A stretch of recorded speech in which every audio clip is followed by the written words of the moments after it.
Okay, so I've never been a nostalgic person. Nostalgia has always been kind of funny to me. And maybe the only thing funnier than nostalgia to me is when people have nostalgia for a period of time that they didn't live in, which is something I think people do a lot.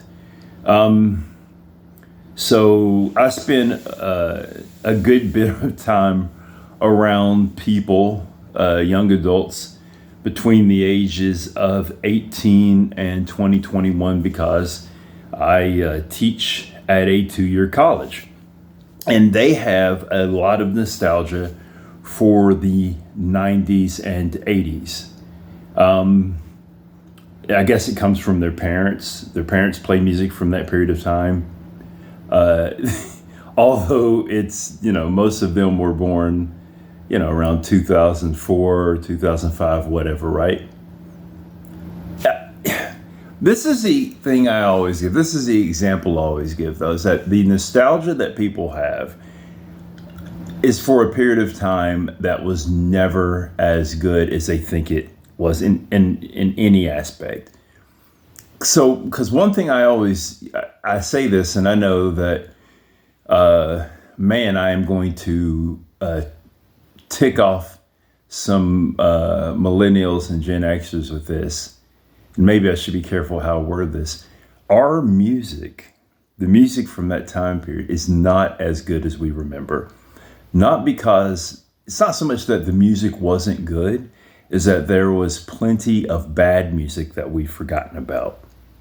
Right? Plenty of corny, like for every Juicy, there's a OMC How Bizarre, which I do like. I did like How Bizarre, honestly.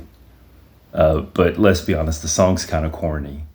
Mambo Number Five was kind of corny. It was. Does it slap? Yeah. If you play Mambo Number Five, I'll stop and like try to remember the names in order, which I can't. Monica, Mary, I don't know, but the song's like, but it's kind of corny. Tub Thumping. If you know Tub Thumping by its actual title, that's 10 points for you. Here is the example I give, though. So if you watch any movie that's supposed to take place in like the late 60s, especially when it's around Vietnam, I think they did this in Forrest Gump. They'll often play Jimi Hendrix, a cover of All Along the Watchtower. It is like synonymous with that period, right? Which kind of makes sense. But here's the thing. That is the only hit that Jimi Hendrix had, to my understanding. It didn't even, I think it only made it to 20 on the Billboard. It didn't even break the top 10. Jimi Hendrix did not have a single that broke the top 10. And he only had one number one album. I think it was his third studio album. And it came out in 1968. I think it was Electric Ladyland. I'm a Jimi Hendrix fan, right? So Jimi Hendrix, one of the greatest guitarists of all time. Pedigree goes back to when he played with the Isley Brothers. Guy's a legend, right? One hit album, no hit songs, and even that song, All Along the Watchtower, like I said, it's a cover. It's a cover of Bob Dylan, right? What was a number one song from that period of time? 1969's Sugar Sugar by the Archies.